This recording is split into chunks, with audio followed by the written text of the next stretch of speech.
If you want to learn how to lower your cholesterol using supplements, then you are in the right place. Hi, I'm Dr. Patricia Mills, and welcome to the Wild Wisdom Show. Today, we're going to be covering how to lower cholesterol naturally, nutrition strategies that work. Sorry, supplement strategies that work. My apologies.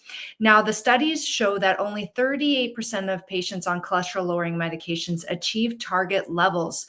So, any strategy, including supplements and nutritions that will improve your cholesterol, either with or without medications, is really important to learn about. And that is a very important point. I'm going to tell you right now that supplements alone, just like medication alone, is not what is needed. You need a holistic approach because you need to get to the root cause of what caused your cholesterol to go high in the first place. I'm going to add some resources to the caption of this video where you can click on the links to find the videos on nutrition and movement and the root causes of high cholesterol. But today we're going to be talking about 8 different kinds of supplements that have been proven in research to help in that holistic effort to lower your cholesterol in a healthy, more natural way. So today we're going to be talking about 8 categories, and the first category will be plant sterols and stanols.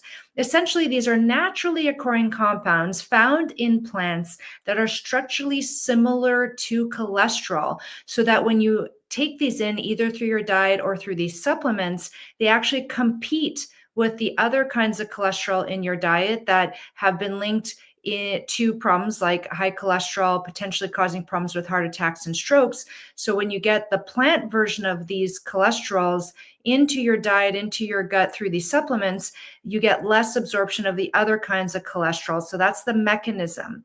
Now, when we look at the studies, it's quite effective in the sense that if you take 2 to 3 grams per day of these plant sterols in supplement form, they can reduce the undesirable form of cholesterol, which is LDL, and increase without affecting the good form of cholesterol, which is HDL. And the studies show that the reduction can be as much as 10 to 15%. Now, for some people, that might be just what you want, just that small reduction in cholesterol. But for others, you need a bigger reduction. So this would be one strategy amongst other strategies that you would have. Now, as a minor review here, the LDL cholesterol is the kind which in higher amounts is potentially concerning for that increased risk of heart attacks and strokes, whereas HDL is the kind of cholesterol that you actually want that value to get higher. So you want a high HDL and a lower LDL. Although let's just review here that cholesterol in and of itself isn't bad. It's a very important building block for things like your hormones in your brain. So it's more about getting the right balance rather than completely obliterating it. So these supplements can help improve the balance towards a lower level rather than a too high level, especially when used in combination with that dietary approach and addressing the root causes, as I mentioned before. Now, the second category is what's called soluble fiber. And these are things like psyllium husk powder, acacia fiber, and beta glucans, which are the kind of fiber that you would find in oats. And the way that these supplements or these fibers work in the diet is that they bind to bile in the gut. And so when the gut is getting rid of cholesterol in the body, it'll take cholesterol from the blood, it'll put it into the liver. The liver will take that cholesterol and put it into your bile, and the bile goes into your gallbladder if you still have your gallbladder. And if not, it'll still put it into bile, but the bile will drip out as opposed to accumulating in the gallbladder. Eventually, that bile goes either from the gallbladder or through the liver directly, if you don't have a gallbladder, into the gut. And then the gut has to let go of that bile, and you have to poop it out in order for that cholesterol to be removed from the body and not build up too much. And so the fiber, when you take it in either through diet or supplements, will bind to that bile and help get rid of that bile in your poop, and reduces the re-entry of cholesterol from your poop into your body. So the effectiveness of this strategy has been shown in research that regular intake of something like psyllium husk powder, and the dose of that is 10 to 12 grams per day, or beta glucans from oats at the same dose the dose of beta glucans from oats is 3 grams per day, can lower cholesterol, LDL cholesterol, by around 7%. So that's an important tool in the toolbox, but again, on its own may not be enough. So let's look at the third category of supplements.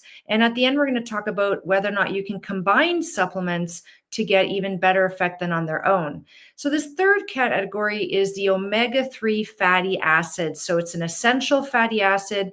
Fatty acids are found in fish, green leafy vegetables, fish oil, and algae oil supplements.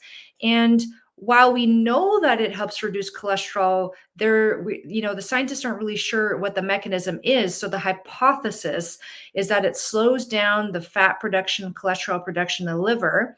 This leads to less fat being packaged into a certain kind of cholesterol called very low density lipoprotein, or VLDL. And then these are the particles that carry fat in the blood. So perhaps this is the effect. But again, we're not sure. But what we do know is taking the EPA and DHA form of omega-3 fatty acids does reduce triglycerides, which is a kind of fat in the blood that has been linked to increased risk of heart attacks and strokes, and it reduces the non-HDL cholesterol. So again, it protects HDL. You don't get a reduction in that good cholesterol, but it'll reduce things like LDL. And so what they found when they did a big review of over 90 studies, 90 randomized controlled trials, is that the higher the intake, the better the effect. And the dose is over 2 grams per day is where you had the best effect, particularly if you're someone who has been diagnosed with high cholesterol or if you're overweight or obese. And so that 2 to 3 grams per day is what's been effective for reducing cholesterol. And just so you know, there is no way you could eat that much omega-3 from the diet. Like even if you ate fish every single day, that's a really big dose of omega-3. So this is a medicinal dose that you would take through a supplement, again, either a fish oil, algae oil, or in capsule format. And that would be the dose that would be required to see a significant reduction in that cholesterol. Now, the fourth supplement is red yeast rice. Now, this is super fascinating because this is the yeast that is grown on white rice, and it contains a compound called monocolin K, which is the compound that pharmaceutical industries took and reproduced to create statin medications such as lovastatin or simvastatin, for example. These are cholesterol-lowering drugs, and they found this molecule in red yeast rice. So it's very, very powerful molecule. And the mechanism of monocolin K is that it inhibits the production of cholesterol in places like the liver. So it looks like a molecule that would typically be used by the liver to make cholesterol, and it looks similar enough that it goes into that pathway and actually blocks that pathway. It inhibits it, slows it down. So the effectiveness of this can be quite high. 600 milligrams of red yeast rice 2 to 4 times per day, which is about 1.2 to 2.4 grams per day, has been shown to reduce LDL cholesterol by a whopping 20 to 30% in several randomized controlled trials. So it's a similar effectiveness to the drug version. But the problem is that there's a safety concern in that when you take those statin medications produced by pharmaceutical industry that contain monocolin K, such as the lovastatins and the simvastatins and other statin medications, there is a potential side effect in that it reduces the amount of coenzyme Q10 in your cells, which can lead to problems with energy production. And that can cause side effects like the muscle pain and achiness, and even potentially liver injury. So that's the potential side effect of the drug. The same potential side effect could be present with red yeast rice. So that's a concern. And so that's why it is often recommended, or it should be recommended, that when you take a statin medication, either the medication or the red yeast rice supplement, that you should always take it with a coenzyme Q10 or ubiquinol, which is the activated form of that. I will be covering this in a future episode, but this is a very important point. Now, the good news is that there's been systematic reviews on red yeast rice and showing that actually, even though it contains that compound similar to the drug, the side effects are actually very minimal to none with red yeast rice. But here's the concern that I have. So I'm not as concerned about the side effect anymore because of the systematic review, but I am concerned with the fact that there is no way to ensure the amount of monocolon K within each supplement of red yeast rice. So one supplement that you could take could have a certain amount, the other supplement could have a different amount. Even the same supplement, buying it over and over again, could have different amounts from one to the other. So you might find that sometimes you have effectiveness and sometimes you don't. And so you may not have a very standardized dose. And so my recommendation is that if you're considering red yeast rice and you take it, and in fact, any supplement, you should really retest your blood work about 3 months after starting it. And if you're not finding good effect, then you may actually want to consider the medication or such as the statin medications or other supplements. But if you're going to be on red yeast rice or on a statin medication, please always take it with a coenzyme Q10 supplement or the ubiquinol, which is the activated version of it. Again, I will be covering how to do that on the next episode.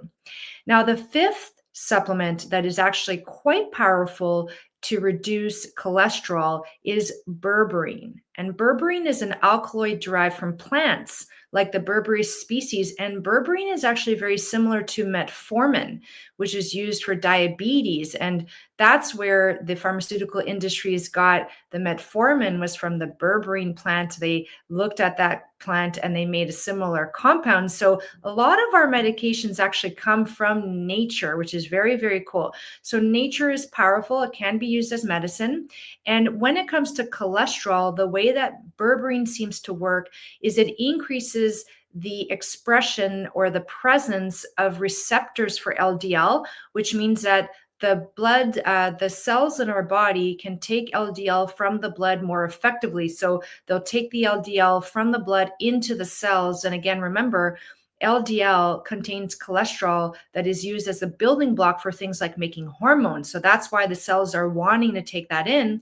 And this berberine improves our ability to take the LDL from the blood into the cells. Now, the effectiveness is that 500 milligrams of berberine 3 times a day can reduce LDL by 20%. So again, a pretty hefty reduction, which is great.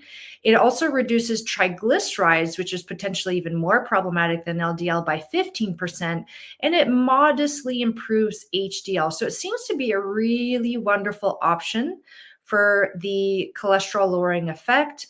It takes about 3 months to see this positive effect. So again, you wouldn't want to retest your blood work any sooner than that, but around the 3-month mark, you certainly could to see, is it working for you?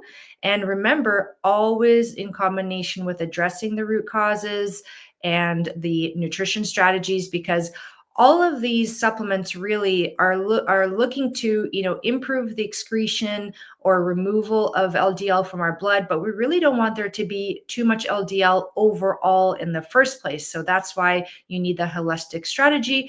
And the links again are in the show notes below the video. Now, the potential side effects of berberine, and the same with metformin, is you can have some gut effects because you take it by mouth and it can irritate the gut a little bit. That might be a little bit of diarrhea, for example. So you want to monitor yourself and see, do you have that effect or not? And again, you're ideally taking these supplements under the supervision of a medical professional or a health professional that is familiar with these supplements and these side effects. So you can let them know that you're having these issues and they can guide you in terms of what to do with the dosing, such as, do you reduce the dose or do you stop it altogether? The sixth category is certain probiotics, particularly lactobacillus and bifidobacterium types of probiotics. And these are the kinds that you find in things like sauerkraut or fermented foods and drinks. But the thing is, you're going to see that in this case, you need supplements. Food is not enough for cholesterol lowering effects. So the mechanism is, again, it reduces the reabsorption of the cholesterol that's in the bile from the gut back into the body. So it increases how much cholesterol we are excreting, getting rid of every day. So that's how it works. And the effectiveness was that a meta-analysis, which takes many different studies and looks at their combined effect, found that probiotics reduce LDL by about 5 to 10% with regular use, but it has to be in supplement form. They did look at probiotics from a milk yogurt, and they found that the probiotic capsules reduce cholesterol compared to the food. So again, there is a small amount of these probiotics in fermented foods compared to the capsules. It's too small of an amount to see that effect if you have a high cholesterol problem. Now, the decline in total cholesterol levels was greater after 8 weeks of use. So again, just showing how these supplements need to be used for a prolonged period of time. Sorry, excuse me. A little bit of a drip in the throat there. All right, now we're getting to number 7 is Chlorella. I love Chlorella. It's one of my favorite supplements all around. It's a type of algae that grows in fresh water, and it's used for nutrition as well as for medicine. The mechanism for cholesterol is not known. Again, we don't know why, but it may be related to the fact that Chlorella has fiber, vitamins, minerals, unsaturated fatty acids, essential amino acids, and phytochemicals. And so what they found in research is that when you take a dose of 900 to 1500 milligrams per day, 1500 milligrams is 1/2 of a teaspoon, not a quarter, typo in the banner. So up to half a teaspoon per day improved LDL, triglycerides, that fat in the blood, and ApoB, which is also a marker for that increases your risk for heart attacks and strokes. And it increased the good HDL. So overall, amazing. And what I love about Chlorella is that when you take it, you're not just improving your cholesterol. They also found higher levels of carotenoids, lutein, and astaxanthin, which are really important for eye health and reproductive health. You get improvement in anemia, so increased red blood cells in a good way. It's been shown to help heavy metal detoxification in other studies. So it's really quite amazing. And I like Chlorella in general, but when you take it for cholesterol, usually you get the best results when you're using it in combination with other treatments, such as the nutrition and the supplements and so on. Now, lastly, we're going to talk about combination supplements. And there's been tons of studies done when you take many of these supplements and you combine them to see if you get a better effect. So, for example, there's studies out there that look at things like combining niacin, the phytosterols, L-carnitine, vitamin C, coenzyme Q10, red yeast rice. And so you have to understand that there are many, many supplements on the market. And as long as they contain reasonable doses of these supplements, they should work. Whether or not they've been specifically studied in a very rigorous way depends on the supplement, and it changes from supplement to supplement. But these doses are important to see the effects. So my concern with combination supplements is that do they have enough of the dose for each thing to have a good effect? So I generally tend to stay away from combination supplements for this reason. But, there have been studies showing that some of them can be quite useful. Now, I want to make a comment on niacin. Niacin is a B3 vitamin, and it's a very popular old school supplement to improve cholesterol. Even when I underwent my training, I worked with a cardiologist who was still using niacin to reduce cholesterol.